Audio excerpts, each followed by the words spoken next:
The gunfire erupted without warning, shattering the desert morning as insurgents poured over the ridgeline. While every soldier in Bravo Company took defensive positions, one figure broke ranks and ran. Private Elena Vasquez sprinted away from the firefight, abandoning her weapon, leaving her brothers in arms to face overwhelming odds alone. The men who had served beside her for months watched in disgust and disbelief as their comrade fled like a coward into the rocky terrain beyond their compound.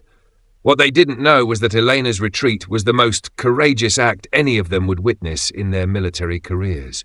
Her desperate flight would save every life in that compound, but not in the way anyone expected.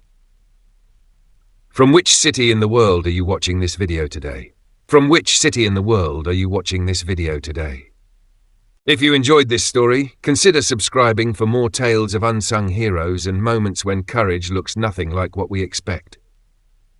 The accusations started immediately. As Elena disappeared into the maze of boulders and desert scrub, the men of Bravo Company fought desperately to hold their positions. Sergeant Marcus Steele, a veteran of 3 tours, cursed her name between rifle bursts. "Coward ran the moment things got hot," he spat, his voice carrying the disgust of a soldier who had never retreated from a fight. But Elena Vasquez wasn't running from the battle. She was running towards something far more dangerous than the insurgents currently pinning down her unit. Something that would either save them all or get everyone killed, including herself. Forward Operating Base Redemption sat like a concrete scar in the Afghan desert, its walls topped with razor wire and manned by soldiers who had learned to sleep with one eye open. For Bravo Company, it had been home for 8 months of a deployment that seemed to stretch endlessly toward a horizon that never got any closer to peace. Private Elena Vasquez had arrived at Redemption 3 months ago, a replacement for a soldier who had been medically evacuated after an IED explosion. At first glance, she seemed unremarkable among the 43 men and women of Bravo Company. Average height, athletic build, with the kind of focused intensity that marked career soldiers. Her personnel file showed standard infantry training, decent marksmanship scores, and a clean disciplinary record. What her file didn't show was the specialized training she had received at a facility that didn't officially exist, or the real reason she had been assigned to this particular outpost in this particular valley in Helmand Province. The men of Bravo Company had accepted her with the cautious respect soldiers show to new arrivals who haven't yet proven themselves under fire. She participated in patrols, pulled guard duty, and demonstrated competent if unspectacular performance in the routine operations that defined their days. Sergeant Steele had noted her attention to detail during briefings, the way she studied topographical maps longer than necessary, and her habit of volunteering for reconnaissance missions. Good traits in a soldier, though he sometimes caught her staring at the northern ridgeline with an intensity that suggested she was looking for something specific. "Vasquez," he had asked her one evening as she cleaned her rifle with meticulous care, "you seem to know this terrain pretty well for someone who's been here 3 months." "I study the maps, Sergeant," she had replied, her voice carrying a slight accent that most assumed was from her childhood in Texas. Never know when that knowledge might save lives. It was a good answer, the kind career soldiers gave. But Sergeant Steele had been in the army long enough to recognize when someone was being deliberately vague. October 15th began like most mornings at Forward Operating Base Redemption. The pre-dawn air was crisp, carrying the scent of dust and diesel fuel that permeated everything in the valley. Elena stood at her assigned post on the eastern wall, scanning the approaches through night vision goggles that turned the world into a green-tinted landscape of shadows and movement. At 06:47 hours, she spotted them. Not the insurgents who would attack 90 minutes later, but something else entirely. 3 figures moving carefully through the rocky terrain approximately 2 clicks north of the base, their movement pattern suggesting they were conducting reconnaissance. Elena reached for her radio, then hesitated. The figures weren't approaching the base. They were positioning themselves along a route that intelligence reports had identified as a primary smuggling corridor, but which served another purpose that only she knew about. She made a decision that would have seemed routine to any observer, but was actually the first step in a plan she had been developing for weeks. Instead of reporting the movement immediately, she noted their positions and continued her watch.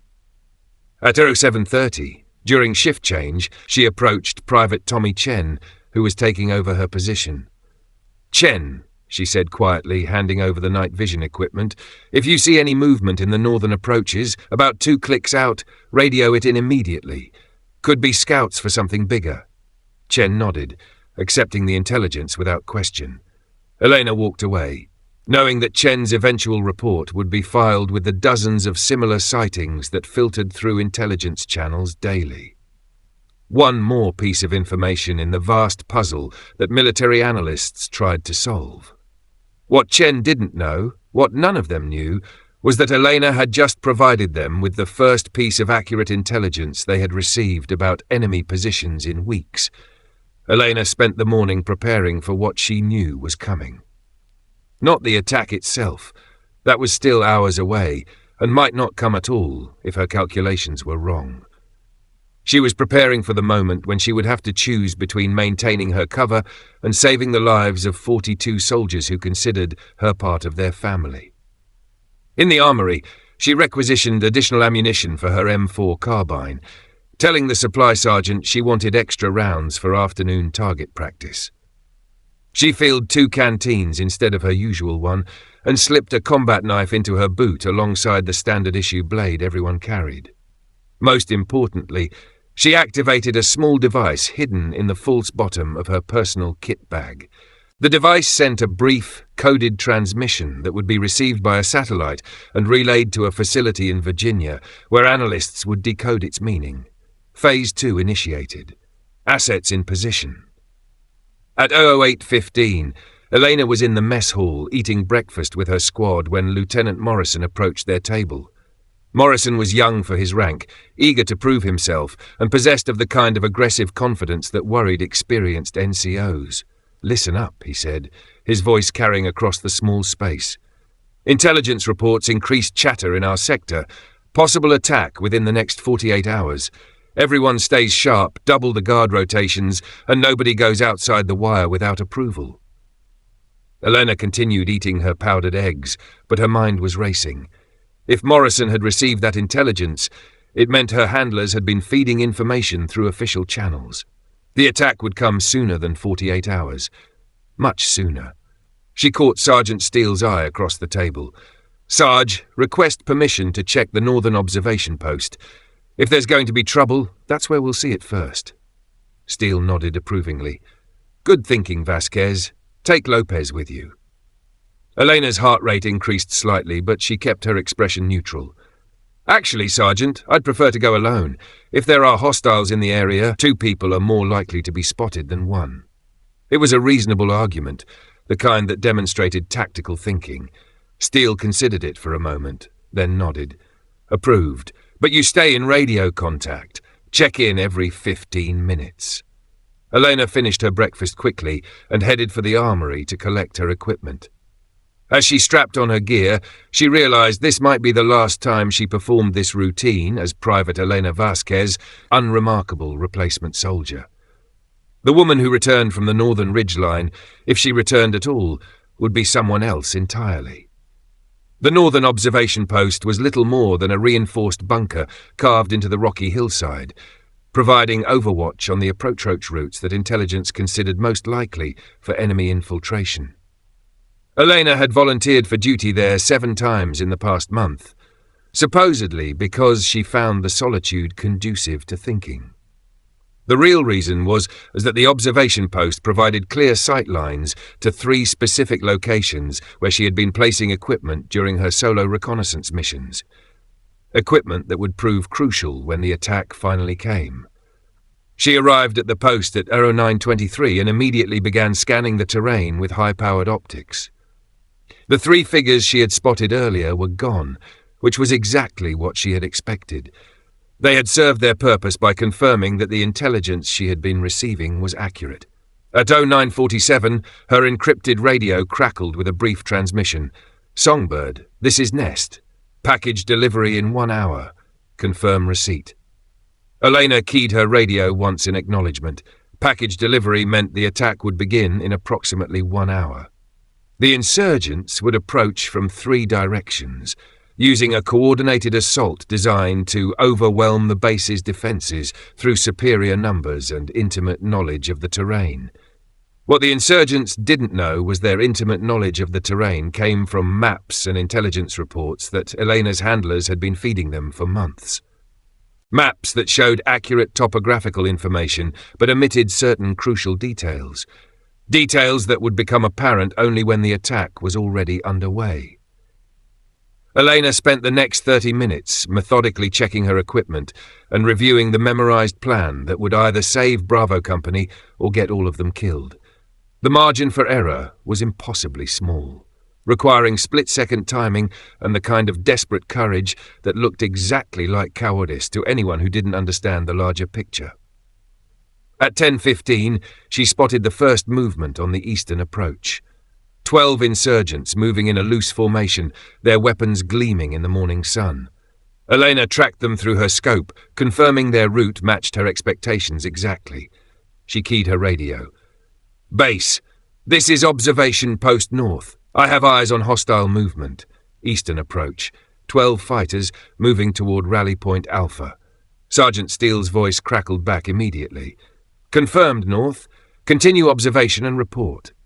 Elena watched as the insurgents took positions behind a series of boulders that provided excellent cover from the base's eastern wall. Excellent cover, that is, unless someone knew about the remote detonated charges that had been placed among those boulders 3 weeks earlier during one of Elena's solo reconnaissance missions. The charges that could only be activated by someone with a specific transmitter. A transmitter currently clipped to Elena's combat harness. At 1027 hours, the attack began exactly as Elena's intelligence had predicted. The insurgents opened fire from 3 directions simultaneously, their weapons creating a devastating crossfire that forced Bravo Company into defensive positions along the base's perimeter walls. Elena was running toward the base when the first shots rang out, having abandoned the observation post as soon as she confirmed all 3 assault groups were in position. As she sprinted across the open ground, she could hear the distinctive crack of AK-47 rifles mixing with the heavier reports of RPG launchers. She reached the base's main gate as Sergeant Steele was organizing the defensive response, his voice cutting through the chaos with practiced authority. "Roberts, Williams, take the eastern wall. Chen, get that saw set up on the western approach. Morrison, I need you coordinating with headquarters." Elena joined her squad at their assigned position on the southern wall, taking her place among soldiers who trusted her to cover their flanks. The irony wasn't lost on her that she was now defending against an attack she had helped orchestrate, but the men beside her had no way of knowing that. For 20 minutes, Bravo Company held their positions against superior numbers, their disciplined fire and defensive positions offsetting the insurgents' numerical advantage. But Elena could see what the others couldn't. The attack was proceeding exactly according to the plan her handlers had developed. The insurgents weren't trying to overrun the base. They were trying to pin down the defenders, while a 4th group, moving unseen through a ravine on the western approach, positioned heavy weapons for a devastating bombardment that would turn the defensive positions into killing zones. Elena had approximately 8 minutes before that bombardment began. 8 minutes to execute a plan that required her to abandon everything she had built with these men over the past 3 months. 8 minutes to become the coward who would save them all. At 1049 hours, as her squad mates focused their fire on insurgent positions to the south, Elena Vasquez made her choice. She dropped her rifle, turned away from her defensive position, and ran. "Vasquez!" Sergeant Steele's voice cut through the gunfire, disbelief and anger mixing in his tone. "Where the hell are you going?" Elena didn't answer. She couldn't answer without compromising everything. Instead, she vaulted over the base's rear wall and sprinted toward the rocky terrain beyond the perimeter, leaving behind the men who had accepted her as family. Behind her, she could hear their voices raised in anger and disbelief. "She's running! Coward! Left us to die!" Each word hit her like a physical blow, but she forced herself to keep moving. The ravine where the 4th Insurgent Group was positioning their heavy weapons was 800 meters from the base, accessible only through a narrow corridor between 2 cliff faces, a corridor that would become a killing ground if her plan worked. If her plan failed, she would die alone in that ravine, and Bravo Company would be wiped out by the bombardment she was now racing to prevent. Elena covered the first 400 meters in just under 3 minutes, her training and adrenaline allowing her to maintain a pace that would have been impossible under normal circumstances. As she ran, she could hear the continuing firefight behind her. The familiar sounds of American weapons mixing with the distinctive reports of insurgent rifles. At the 500-meter mark, she spotted them. 8 insurgents moving carefully through the ravine, carrying RPG launchers and what appeared to be a recoilless rifle that could punch through the base's defensive walls like tissue paper. They were positioned exactly where her intelligence had indicated they would be. Elena stopped running and began the most dangerous part of her plan. Instead of engaging the insurgents directly, she began making noise. Lots of noise. She kicked loose rocks, stepped on dry branches, and generally announced her presence to anyone within 100 meters. To the insurgents in the ravine, it would sound like someone crashing through the terrain in blind panic, someone who had fled the battle and was now trying to escape through unfamiliar ground. The insurgents took the bait. Instead of completing their weapons setup, they began moving toward the sound of Elena's deliberately clumsy approach. To them, she represented an opportunity too valuable to ignore, a fleeing American soldier who could be captured and used for propaganda purposes.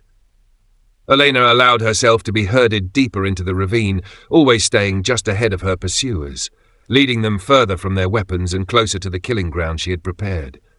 At 1,056 hours, Elena Vasquez reached the predetermined coordinates deep in the ravine and activated the device on her combat harness. Not the detonator for the charges near the base.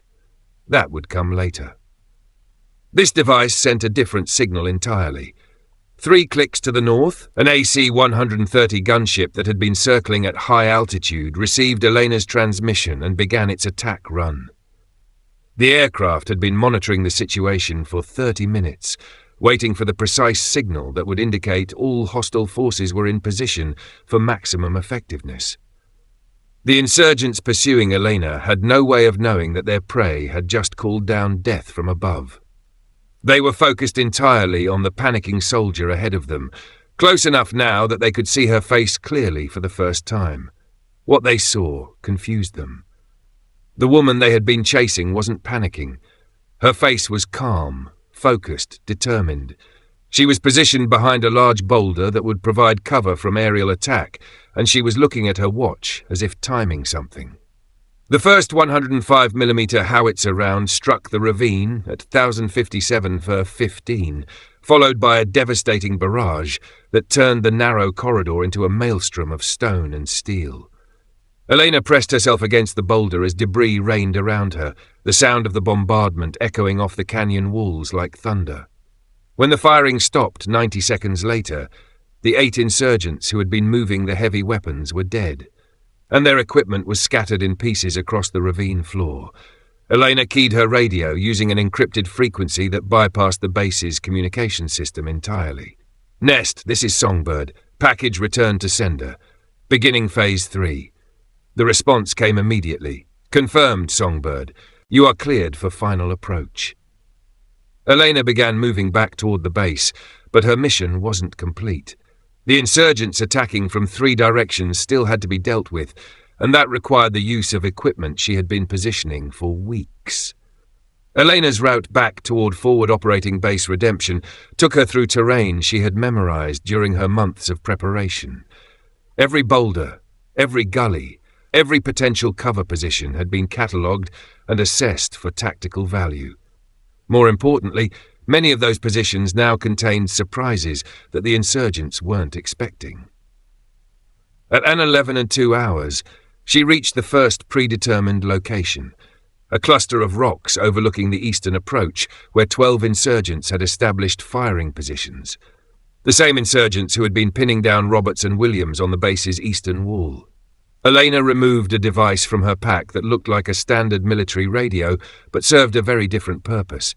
She extended its antenna, made several adjustments to frequency and timing controls, and pressed a single button. 800 meters away, the charges she had placed among the boulders 3 weeks earlier detonated in a carefully sequenced pattern designed to maximize casualties while minimizing the risk to American forces. The explosions sent tons of rock cascading down onto the insurgent positions, eliminating the eastern threat in less than 10 seconds. Through her binoculars, Elena could see the defenders on the base's eastern wall looking around in confusion, unable to understand why the enemy fire had suddenly stopped. She allowed herself a moment of satisfaction, knowing that Roberts and Williams would live to see another day. But her work wasn't finished. Elena moved to her second predetermined position, this one overlooking the southern approach where insurgents had been engaging her former squad mates. The charges here were positioned differently, designed to create a landslide that would block the approach route while driving the insurgents into the open, where they could be engaged by the base's defenders. At 11:08 hours, she triggered the second series of explosions. The effect was immediate and devastating. The insurgents who survived the initial blasts found themselves trapped in the open, caught between the base's defensive fire and the wall of debris that now blocked their retreat route. The battle for the southern approach lasted less than 5 minutes. Elena's final destination was the western approach, where the largest group of insurgents had established positions behind a series of natural stone barriers. This was the most challenging target because the terrain provided fewer opportunities for pre-positioned charges and the insurgents had better cover. But Elena had saved the most sophisticated part of her plan for last. At 11:15 hours, as Elena reached the western approach, she could hear the continuing gunfire from the base's western wall where Chen had positioned his squad automatic weapon. The young soldier was doing his best to suppress the insurgent positions, but he was outgunned and running low on ammunition. Elena activated her final device, but instead of triggering explosions, this one sent a different kind of signal. A signal that activated GPS-guided munitions that had been pre-positioned in the area by the same AC-130 gunship that had cleared the ravine. 6 small missiles, each no larger than a briefcase, dropped from the aircraft with precision that would have impressed artillery spotters. They struck the insurgent positions with devastating accuracy, eliminating the threat without endangering the American defenders.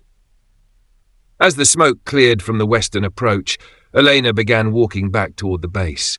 Her equipment was exhausted, her mission was complete, and it was time to face the men who thought she was a coward. She keyed her standard military radio, using the frequency that connected her to Bravo Company's command structure. Base, this is Vasquez. Threats neutralized, requesting permission to return to perimeter. The response came from Sergeant Steele, his voice tight with confusion and barely controlled anger. Vasquez, where the hell have you been? And how do you know the threats are neutralized? Elena took a deep breath before answering, knowing that her next words would change everything. Because I neutralized them, Sergeant. I'll explain everything when I get back. Elena approached the main gate of forward operating base Redemption at 124 hours, her hands visible and empty, her weapon slung across her back in a non-threatening position. She could see soldiers on the walls tracking her movement with their rifles, unsure whether she was returning as a friend or a threat. Sergeant Steele met her at the gate, accompanied by Lieutenant Morrison and 4 other soldiers. Their expressions ranged from confusion to outright hostility, and Elena couldn't blame them. From their perspective, she had abandoned them in the middle of a firefight. Private Vasquez, Lieutenant Morrison said, his voice formal and cold, you're under arrest for desertion in the face of the enemy. Surrender your weapons and prepare for escort to the detention facility. Elena unsung her rifle and handed it to Sergeant Steele, then removed her sidearm and combat knife. But instead of submitting to arrest, she reached into her pack and removed a satellite phone unlike any equipment the soldiers of Bravo Company had ever seen. Lieutenant, she said respectfully. "Before you place me under arrest, I need you to speak with my commanding officer." Morrison's face flushed with anger. "I am your commanding officer, Private. With respect, sir, you're not." Elena activated the satellite phone and handed it to Morrison. After a moment, the device connected, and a voice emerged from its speaker with perfect clarity. "Lieutenant Morrison, this is General Patricia Harrison, United States Special Operations Command. You are speaking to Captain Elena Vasquez, Army Special Operations. She has been operating under my direct authority the past 4 months." The silence that followed was profound. Every soldier within hearing distance stopped what they were doing and stared at the woman they had known as Private Vasquez. General Harrison continued, her voice carrying the unmistakable authority of someone accustomed to being obeyed without question. "Captain Vasquez has been conducting a classified operation to eliminate a terrorist cell that has been responsible for 17 attacks on coalition forces in Helmand Province. The attack on your base this morning was the culmination of that operation." Lieutenant Morrison's hand holding the satellite phone was trembling slightly. "General, I don't understand. She ran from the battle. She abandoned her post." "Lieutenant, Captain Vasquez didn't abandon her post. She used herself as bait to draw enemy forces into predetermined killing zones where they could be eliminated with minimal risk to your personnel. Every explosion you heard this morning, every enemy position that was destroyed, was the result of her planning and execution." Elena watched as the faces around her shifted from hostility to confusion to dawning understanding. Sergeant Steele was the first to speak. "Jesus Christ, Vasquez, you planned all of this?" Before Elena could answer, General Harrison's voice cut through the desert air again. "Lieutenant Morrison, Captain Vasquez's actions this morning saved the lives of every soldier under your command. The intelligence we provided to the enemy was designed to draw them into an attack on your position where they could be eliminated. Captain Vasquez spent 4 months preparing the battlefield for this engagement." Morrison found his voice again. "General, why wasn't I informed of this operation? Because operational security required that Captain Vasquez maintain her cover until the mission was complete. Any breach in that cover would have compromised the entire operation and likely resulted in casualties we couldn't accept." Elena took back the satellite phone and spoke directly to her commanding officer. "General, mission complete. 17 targets eliminated, no coalition casualties. Request permission to brief local command on follow-up operations." "Permission granted, Captain. Outstanding work. Harrison out." Elena ended the call and looked around at the faces of the men she had served beside for 4 months. Men who had trusted her, accepted her, and considered her family. Men who now had to reconcile the woman they knew with the soldier who had just revealed herself. In the base's briefing room, Elena stood before the assembled soldiers of Bravo Company and began explaining a story that sounded like something from a movie. But every detail was confirmed by classified documents that began arriving via secure transmission even as she spoke. 4 months ago, she began, intelligence identified a terrorist cell operating in this region under the command of a man named Hassan al-Bakr. This cell was responsible for 17 attacks on coalition forces, including the IED that killed your former squad mate, Private Jackson. The mention of Jackson's name sent ripples through the assembled soldiers. Jackson had been popular, a kid from Ohio who'd planned to become a teacher after his service. His death had hit Bravo Company hard. The problem, Elena continued, was that al-Bakr's cell had infiltrated our intelligence networks. Every time we moved against them, they knew we were coming. Every safe house we raided was empty. Every patrol we sent was ambushed. She activated a portable projector that displayed a detailed map of the region, marked with locations and dates that corresponded to the attacks. So we developed a different strategy. Instead of trying to hunt them down, we decided to make them come to us.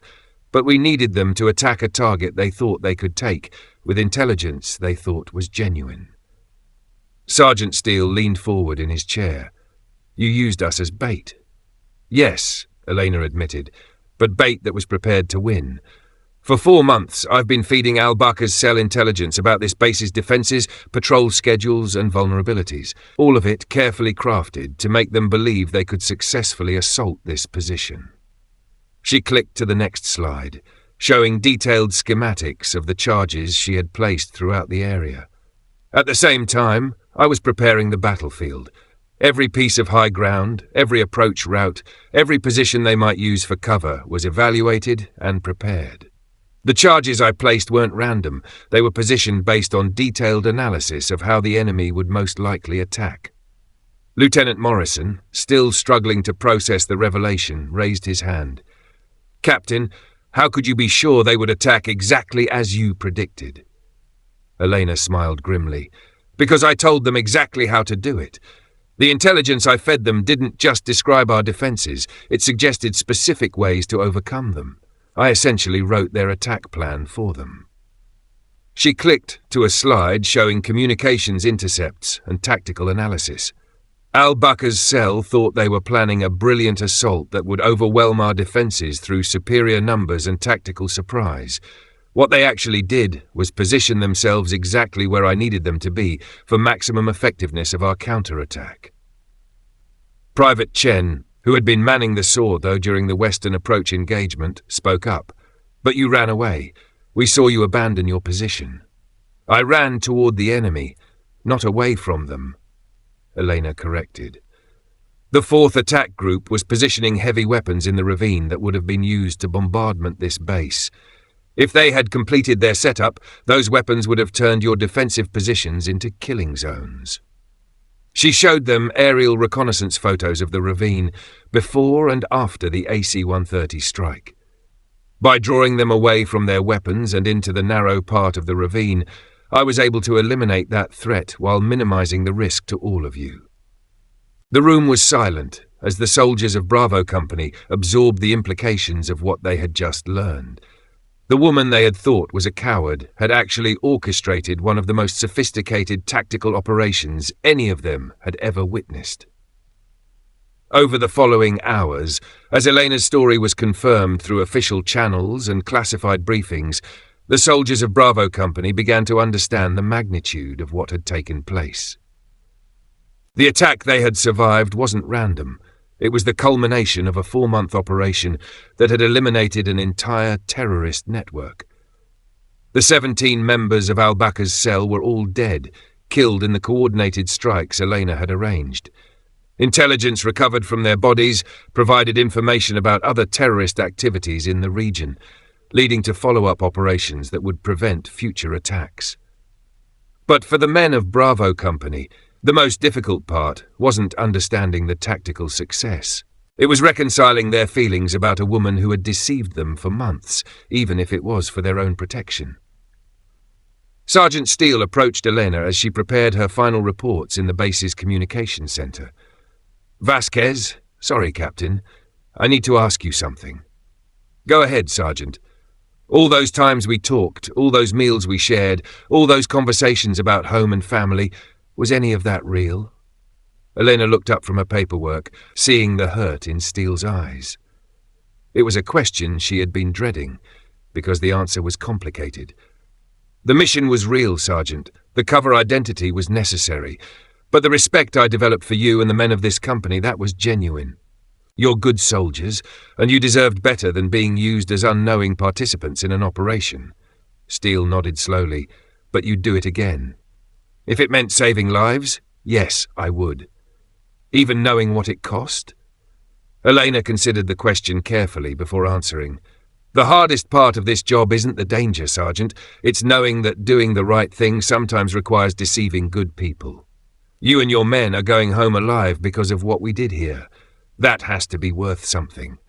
Steele extended his hand. "For what it's worth, Captain, it was an honor serving with you, even if I didn't know who you really were." Elena shook his hand gratefully. "The honor was mine, Sergeant." Elena Vasquez, Captain Vasquez, left Forward Operating Base Redemption on a helicopter that arrived without warning and departed without explanation. Her departure was as sudden and mysterious as her arrival had been 4 months earlier.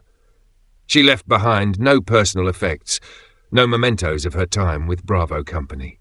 Everything she had used to maintain her cover identity was carefully sanitized and removed, as if Private Elena Vasquez had never existed.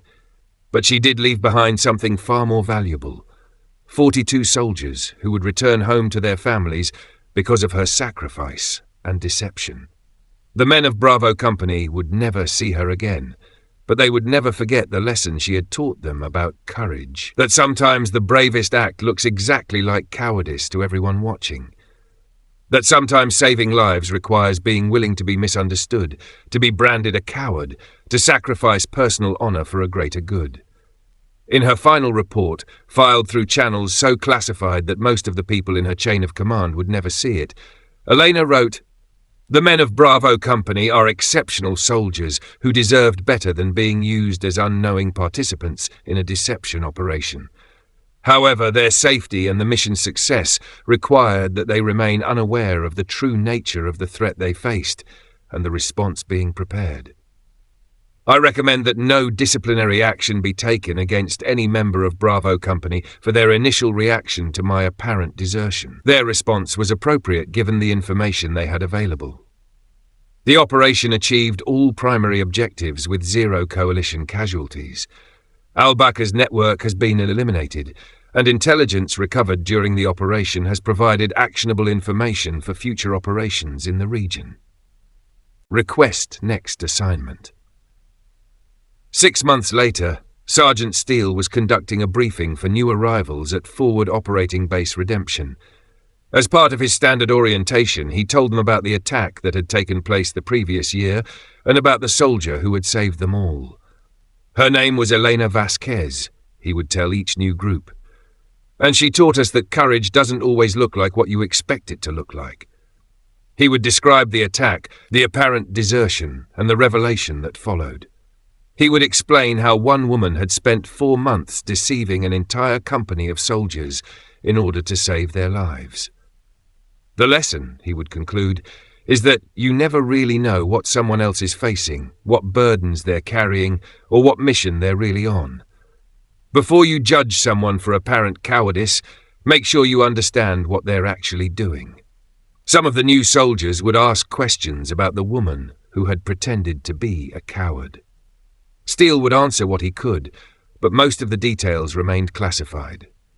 He could tell them about her tactical skill, her dedication to the mission, and her willingness to sacrifice her personal reputation to save lives. What he couldn't tell them was that Captain Elena Vasquez had gone on to conduct similar operations in 3 other theaters, saving the lives of hundreds of coalition soldiers through carefully orchestrated deceptions that required her to appear weak, cowardly, or incompetent until the critical moment arrived. He couldn't tell them that she had been awarded medals she would never be able to display, or that her name appeared on commendations that would never be made public. He couldn't tell them that somewhere in the world, another woman was probably sitting in another briefing room, listening to another commanding officer describe patrol routes and defensive positions, while she planned another impossible operation that would save lives through the appearance of cowardice.